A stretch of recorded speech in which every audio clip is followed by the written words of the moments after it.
Chers téléspectateurs d'Africab Télévision, bonsoir et bienvenue dans cette nouvelle émission Parlons droit. Nous avons aujourd'hui le plaisir et le privilège de nous entretenir avec Maître Mamadou Gaussou Diarra. Maître Diarra, bonsoir. Bonsoir, M. C. Bienvenue et merci d'avoir accepté l'invitation. C'est bon. Aujourd'hui, nous allons nous entretenir sur le thème « L'environnement des investissements au Mali dans les industries minières et énergétiques ». Mais avant cela, nous allons présenter votre curriculum brièvement. Vous êtes inscrit à l'Ordre des avocats du Mali depuis 1995, donc vous avez un profil de juriste.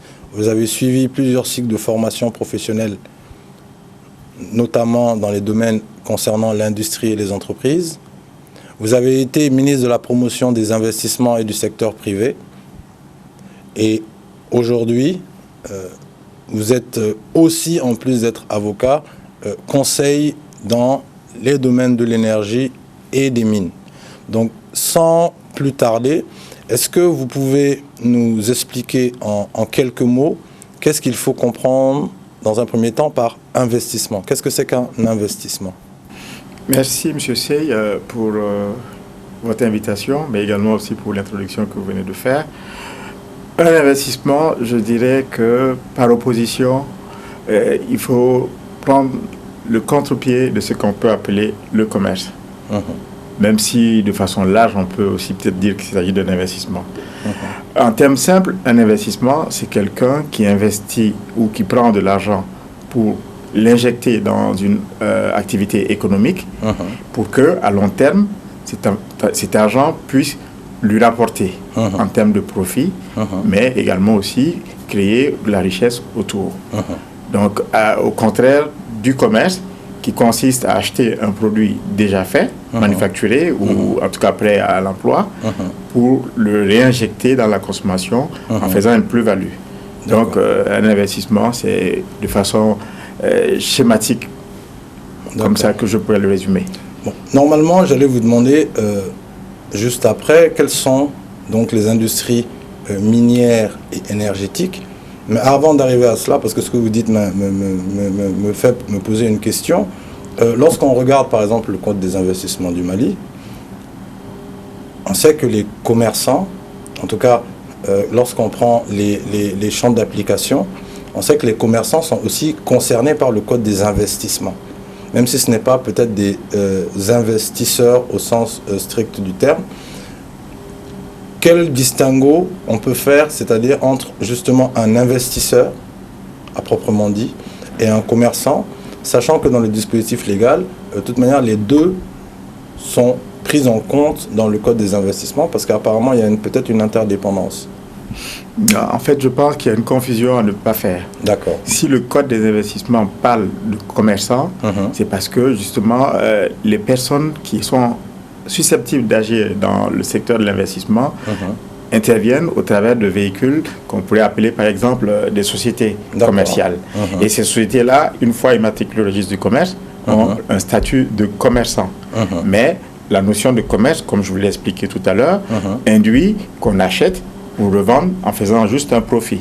Alors que l'investisseur, lui, il va injecter son argent dans une activité productive et sur le long terme, donc qui va lui rapporter pendant tout le temps qu'il a son investissement, mais également qui va créer, créer des emplois et donc faire tourner davantage l'économie.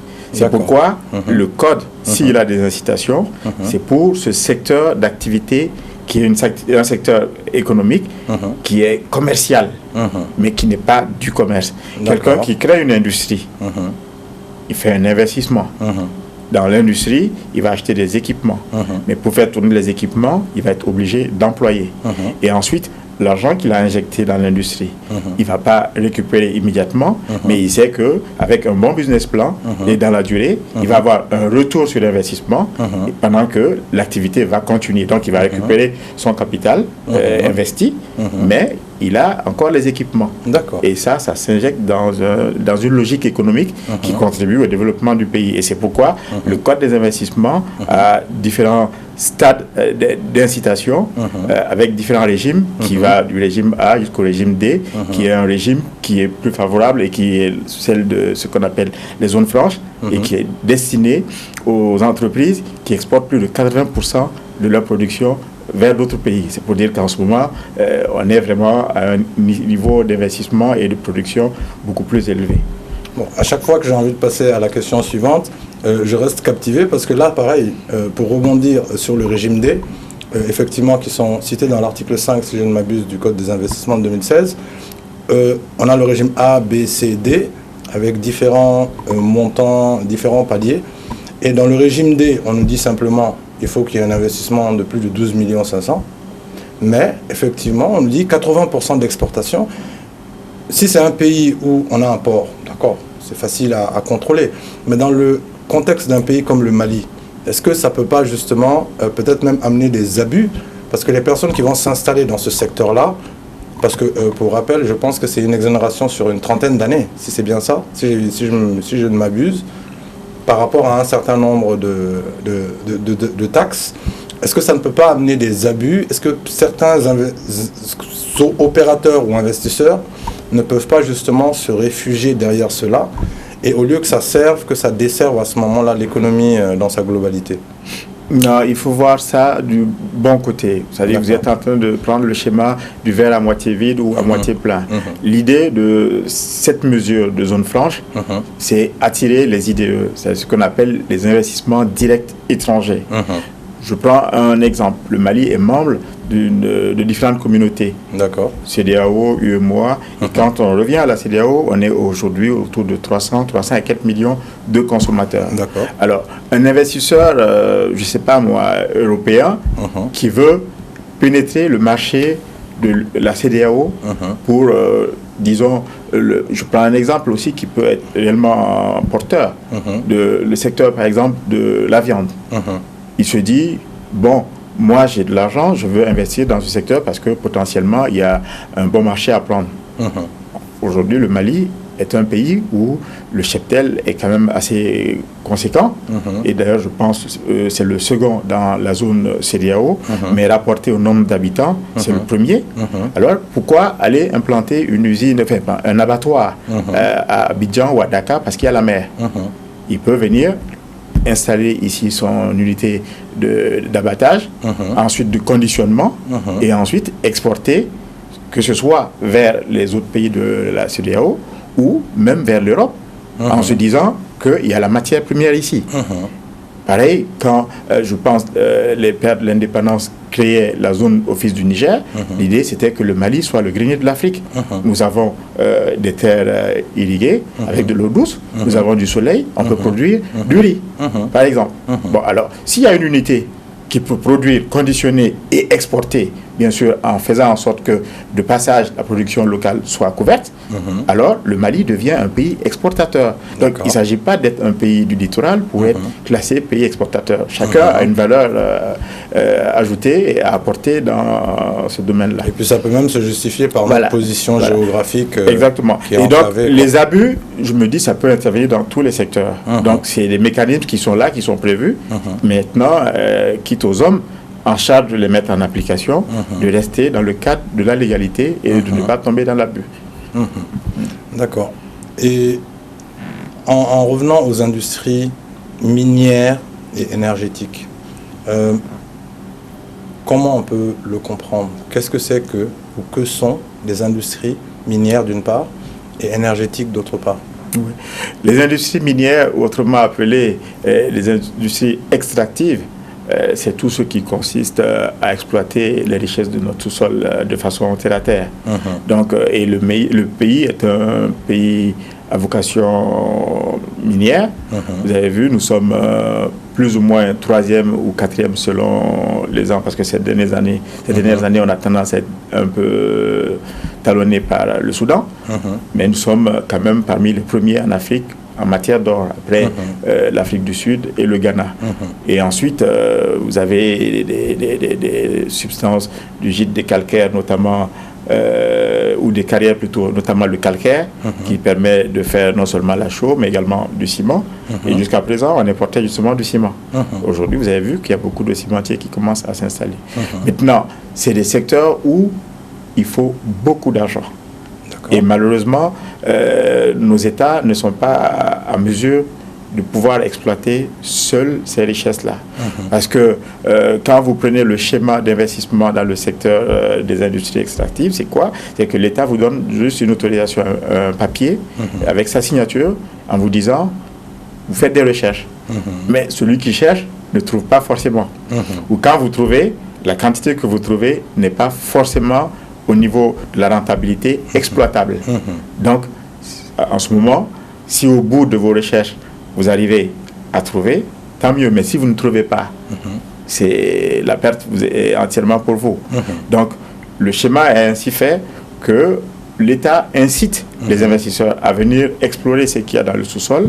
Et à terme, si l'investisseur trouve, il y a un schéma, un mécanisme qui est aménagé, qui fait en sorte qu'il y a une participation automatique de l'État dans le capital de la société qui va exploiter.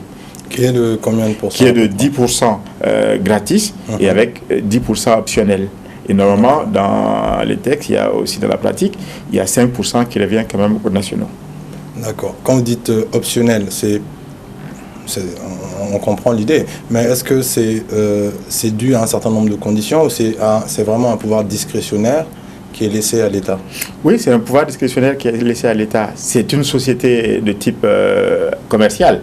Donc, vous apportez pour être actionnaire là-dedans et vous avez la possibilité de prendre 10% en plus des 10% qui sont donnés gratuitement à l'État. Donc, comme c'est une possibilité, pas une obligation, c'est pourquoi on dit c'est optionnel. Mais en général, quand c'est une activité rentable, on ne se fait pas payer pour prendre ces 10% optionnels. Ça, c'est clair. Voilà, donc c'est ça. D'accord. Et sur les industries minières, on sait que parfois le gros du problème, c'est justement la fourniture en énergie sur les sites. Donc, ça nous amène au second point également. Par rapport aux industries énergétiques que vous allez nous expliquer, quelles peuvent être des actions à mener par l'État ou par les autorités, voire par le secteur privé de manière générale, pour qu'il y ait plus d'incitation dans ce secteur-là et plus de facilité peut-être par rapport à l'exploitation dans ce secteur-là? Écoutez, oui, c'est vrai que ce soit les industries extractives ou quelque activité industrielle que ce soit, l'approvisionnement en énergie est un facteur déterminant de la réussite du projet. Et ensuite, il se trouve que nous avons un pays qui a un fort déficit en production. Bon, avant, il y avait un monopole de l'État, mais depuis une vingtaine, voire un peu plus d'années, l'État a opéré quand même des réformes dans le secteur pour dissocier la production de la distribution, ensuite avoir une société de patrimoine et ensuite permettre justement que des producteurs privés puissent s'installer. Donc, qui dit producteur privé dit possibilité d'investissement dans le secteur. Maintenant, si vous venez dans le cas des miniers, les miniers, ils ont souvent le choix. Soit ils se raccordent sur le réseau de l'EDM, ou bien, quand c'est vraiment des zones isolées, ils ont la possibilité d'avoir leur centrale autonome qui fournit non seulement leur activité, mais parfois qui les amène même à donner aux communautés. Mais toujours est-il que l'État, même dans sa politique, favorise ou incite à aller vers donc de plus en plus l'investissement dans le secteur énergétique parce qu'on pense que c'est un élément clé dans le cadre de notre développement et nous n'avons pas les moyens de le faire. Et je pense que il y a en 2015-2016 avec la nouvelle loi sur les partenariats publics et privés, c'était également pour mieux encadrer et favoriser parce qu'il se trouve que dans le secteur énergétique, c'est là aussi où on a le plus d'offres spontanées, c'est-à-dire des gens qui viennent avec des projets pratiquement clés en main et qui sont prêts à investir pour produire de la capacité et revendre. Mais actuellement, la distribution quand même est un monopole de l'État, c'est-à-dire que c'est l'EDM qui achète pour pouvoir redistribuer, même si c'est parfois de façon subventionnée. D'accord. Dans la même idée et poursuivant, on sait qu'il y a beaucoup de mines, même si c'est relatif, et que dans beaucoup de ces zones-là, si on arrive à aboutir à des centrales ou à des mini-centrales, ce qui est sûr, c'est que ça va permettre de réduire considérablement le déficit énergétique et ça va permettre à beaucoup de nos concitoyens d'avoir accès à des services de base comme l'électricité. Maintenant, j'ai vu dans une de vos interviews que vous avez fait lorsque vous étiez ministre de la promotion des investissements et du secteur privé, que vous avez parlé par exemple dans le cadre du partenariat public-privé, parce qu'on sait qu'à l'époque vous y avez été pour beaucoup d'ailleurs, il y avait des programmes dans le cadre justement de la mise en place de centrales, mais sur un modèle qu'on appelle par exemple le BOT, c'est-à-dire en gros ils s'installent, c'est eux qui font les investissements, c'est eux qui mettent l'unité en place, ils vont l'exploiter pendant un certain nombre d'années. Après, ça revient au Mali, mais entre-temps, le seul engagement que l'État doit prendre, c'est d'acheter ce qui va être produit et à un coût normalement moins élevé que le coût qui est actuellement peut-être pratiqué. Cette politique-là, parce que vous en avez parlé, et quand j'ai regardé l'interview, j'ai trouvé ça pertinent, qu'est-ce qui s'est passé? Est-ce qu'elle a continué après vous? Est-ce qu'elle est toujours en œuvre? Ou est-ce qu'il n'y a pas eu de suite et finalement on est revenu au schéma antérieur? Non, en fait, pour être honnête, on ne peut pas dire que je suis à la base des BOT au Mali. Non. Peut-être que dans une interview, je ne sais pas c'est laquelle, j'ai pu en parler. Mais je pense que depuis bien longtemps, quand même, il y a dans notre arsenal juridique, les BOT, comme ils disent, Build, Operate and Transfer. Effectivement, l'investisseur vient, il fait l'investissement, il travaille. Excusez-moi de vous couper. Je veux bien que vous soyez modeste, mais quand vous parlez du PPP, c'était en quelle année? Le PPP, c'est en 2015, mais le texte a été pris en 2016. Voilà, mais qui était ministre à l'époque? Je n'étais plus là, mais j'ai commencé. D'accord. Oui, mais là n'est pas, je pense, la problématique. Ce que je voulais dire simplement, c'est que ça, je pense, toujours été pratiqué dans le secteur et je pense que ça continue encore aujourd'hui. Mais les difficultés peuvent exister. La loi PPP permettait de mieux encadrer la chose parce qu'on avait un code des marchés publics et des délégations de services publics. Maintenant, il y a des aspects de ce code-là qui ont été retirés du code des marchés publics pour les ramener dans un code qu'on a appelé la loi PPP.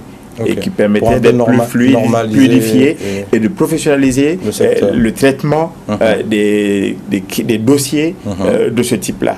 Parce que ça demande une certaine technicité, une certaine célérité et qui ne sont pas forcément présents dans le circuit classique du traitement des dossiers du marché public. Parce que je vous ai parlé des offres spontanées. C'est-à-dire que c'est l'opérateur qui vient, qui dit « j'ai un projet clé en main, je suis prêt à faire l'investissement ». Bon, est-ce qu'il faut mettre cet opérateur-là en compétition avec d'autres sur son propre projet ou bien lui permettre de faire son projet et d'obliger la société d'État, qui est Énergie du Mali, à acheter. Et vous avez dit à un prix compétitif. Et peut-être une formule intermédiaire, par exemple, comme ils font dans des pays comme le Sénégal, obliger une participation d'une entreprise locale, mais encore faudrait-il en trouver une qui a les compétences nécessaires. Non, mais les PPP, ce n'est pas exclusivement des entreprises étrangères. Hein. Oui, bien sûr. Vous avez des projets qui sont en cours et qui impliquent des partenariats entre des privés maliens et des privés étrangers avec des sources de financement étrangères. Donc, non.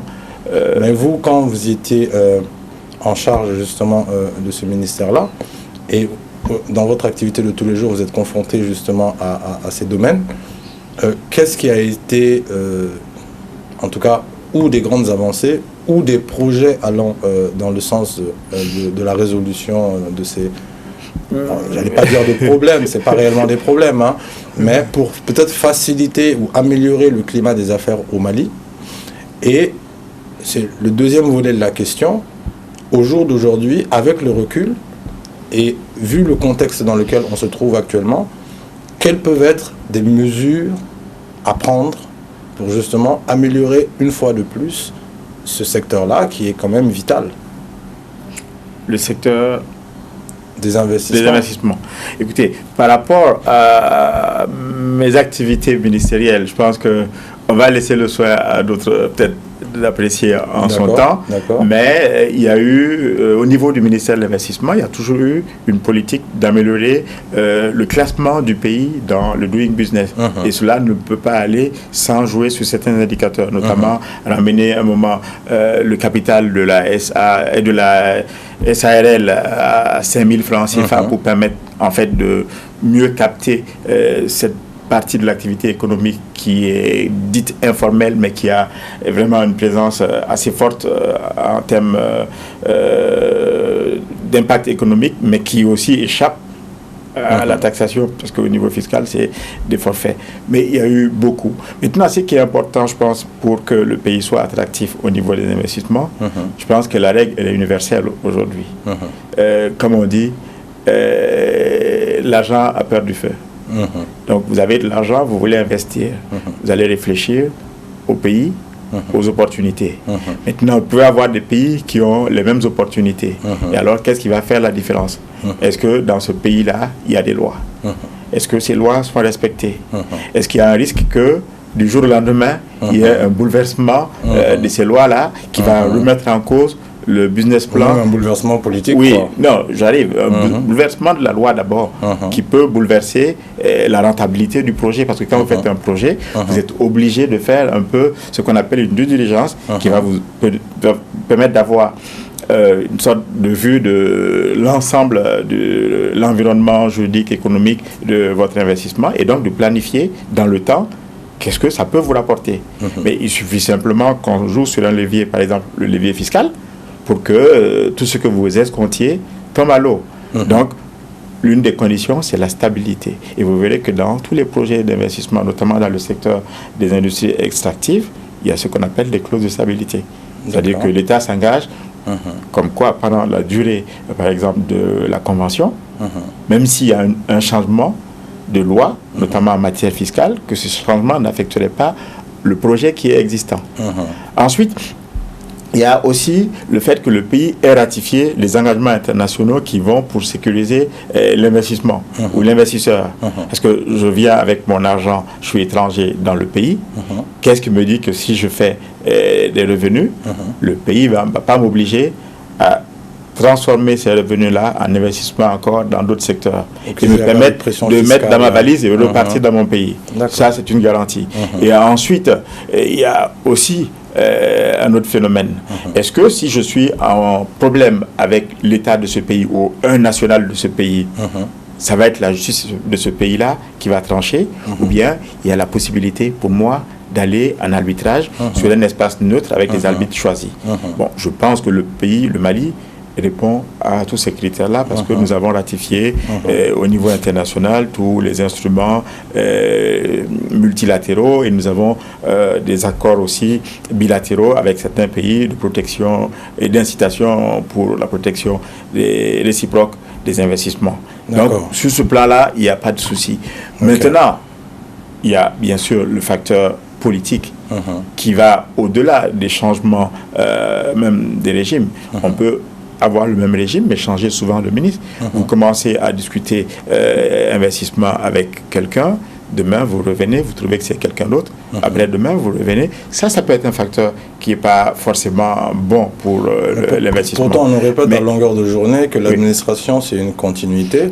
Comment ça se fait qu'il y a une rupture entre, par exemple, les prédécesseurs et les successeurs? Est-ce qu'au niveau du Mali, il y a un système qui permet justement d'avoir un suivi de ces tâches, de ces travaux? Oui, on ne va pas refaire le procès de l'administration malienne. Il y a un mécanisme qui a été pensé et mis en œuvre, notamment l'institution des secrétaires généraux. C'est-à-dire que dans les cabinets ministériels, il y a une dissociation des fonctions politiques. Le cabinet politique qui est constitué avec les chargés de mission, le chef de cabinet et l'attaché, le secrétaire particulier, et le secrétaire général qui gère les conseillers techniques. L'idée est que ce secrétaire général puisse survivre au ministre et assurer justement la continuité. Mais aujourd'hui, force est de constater que généralement, les secrétaires généraux qui sont là pour durer ne durent pas nécessairement. Donc, pour parler de continuité dans l'administration, c'est parfois un vœu pieux, mais il y a encore des efforts à faire de ce côté-là. D'accord. Mais ce n'est pas toujours pour rassurer l'investisseur. Comme il ne reste plus qu'une minute, bon, je pense qu'on a quand même fait le tour. Si vous pouvez, en quelques mots, nous donner encore une fois peut-être des perspectives par rapport aux industries minières, énergétiques, et j'ai envie même d'ajouter peut-être agricoles,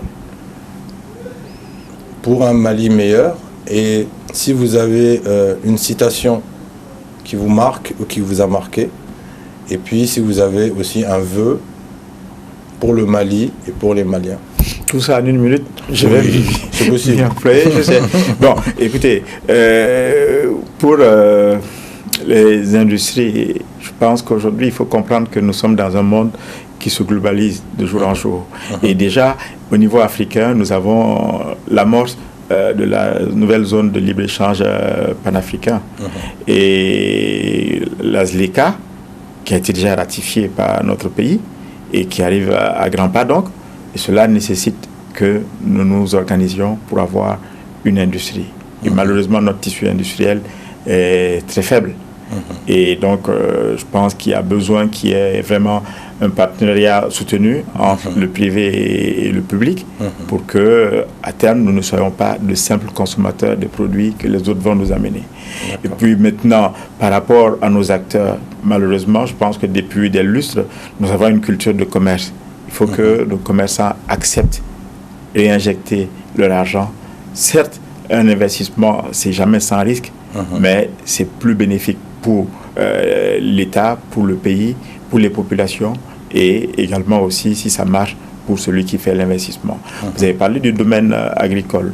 Aujourd'hui, avec une population de près de 70% jeunes et en moins de 35 ans, il n'est pas logique qu'avec une superficie de l'ordre de 1 241 000 km², traversée par 1700 km d'eau douce, le fleuve Niger, et ensuite le fleuve Sénégal, ensoleillé de part et d'autre, que nous ne soyons pas en mesure de produire et transformer local. Et je pense qu'aujourd'hui, c'est une niche qu'il faut impérativement que le Mali puisse, dans lequel plutôt il faudrait que le Mali investisse, et ça peut être porteur de développement. Une citation. Je ne dirais pas en termes de citation, mais peut-être de réflexion. Moi, vous avez parlé de beaucoup de choses. Je dirais simplement que ce pays, il est le nôtre. Et c'est à nous de le faire. Et il est important aussi que les uns et les autres comprennent que le bonheur individuel dans un océan de misère, c'est pas un bonheur. Donc nous avons un devoir non seulement d'engagement citoyen vis-à-vis de ce pays-là, civique, mais également aussi de solidarité, parce qu'on peut difficilement s'en sortir seul. Donc je souhaite le meilleur pour mon pays et j'espère que les phases difficiles que nous traversons, nous réussirons ensemble à les surmonter rapidement. Maître Diarra, merci encore une fois d'avoir accepté cette invitation. Les échanges furent très instructifs. Donc nous allons donner rendez-vous à nos téléspectateurs dimanche prochain. Mais avant cela, pour ma part, ce que je retiens, c'est qu'il faut effectivement qu'on revienne à l'essentiel, c'est-à-dire pouvoir produire nous-mêmes et pouvoir consommer local, en espérant que ça sera aussi de bonne qualité, parce qu'il faut aussi veiller à la qualité. Et ce que je voudrais peut-être moi rajouter, c'est qu'on aille peut-être vers des modèles comme ce qui a été fait en île Maurice, avec ce qu'on appelle des clauses pour la diaspora, pour les inciter à revenir investir aussi au pays, parce que les Maliens qui vivent à l'étranger, c'est aussi des Maliens. Donc peut-être on travaille tous ensemble à développer, en plus du secteur secondaire qui sont les industries, le secteur primaire, et c'est peut-être pour ça d'ailleurs qu'il s'appelle le secteur primaire, qui consiste à satisfaire ce qu'on appelle chez nous le Dunkafa, quoi. Donc, mais pour ne pas vous couper, la diaspora contribue beaucoup. Oui. Allez dans des régions telles que Caille, vous verrez que les centres de santé, les adductions d'eau, les écoles, c'est cette diaspora-là qui, de l'étranger, les envoie. Mais il y a un besoin vraiment d'appréhension et de captation de toutes ces mannes en termes d'opportunités et de les optimiser pour le bien-être du commun des Maliens. Tout à fait. Et peut-être, justement, poursuivant, c'est-à-dire aménager, parce qu'en île Maurice, ils l'ont fait, c'est-à-dire aménager carrément une clause dans le code des investissements pour faciliter les investissements faits par ceux qui sont appelés les unités diasporiques, quoi. C'est-à-dire les membres même de la diaspora, avec peut-être des taux plus incitatifs, parce que ce qui bloque beaucoup de fois dans ces entreprises-là, c'est aussi le suivi derrière, parce qu'il y a beaucoup de dons, il y a beaucoup de réalisations, et généralement sur les services de base, mais en termes d'industrie et d'entreprise à proprement dit, même s'il y a une présence effective, elle est peut-être moins marquée. Mais peut-être qu'on aura l'occasion d'échanger un peu plus en profondeur peut-être sur le thème. Et comme ça, on va donner rendez-vous à nos téléspectateurs pour une prochaine émission. Mais, dimanche. Oui, mais je vais vous dire une chose. En matière d'investissement, il faut par principe éviter les clauses discriminatoires. Et c'est pourquoi d'ailleurs l'une des forces de notre code, c'est le traitement national de l'investissement. Peu importe la nationalité, celui qui vient est traité comme un national. Donc si on crée des discriminations, ce n'est pas vraiment une incitation. Et d'ailleurs, quand vous voyez un peu dans la politique économique, beaucoup d'économistes vous diront que les clauses qui consistent à donner des exonérations doivent disparaître. Il faut plutôt accompagner autrement les secteurs, les différents secteurs d'activité. L'accès au financement, c'est un pan important. La protection de l'investissement. On parlait du système judiciaire. Même de la propriété intellectuelle. Oui, la propriété intellectuelle. Il y a beaucoup de plans, mais comme en 30 minutes, c'est vraiment, on est vraiment en train je pense qu'on va essayer de faire une deuxième émission sur un sujet un peu plus précis pour revenir sur les autres détails. Donc, chers téléspectateurs d'Africab Télévision, merci de nous avoir suivis. Nous nous donnons donc rendez-vous dimanche prochain sur la même chaîne et à la même heure. Merci.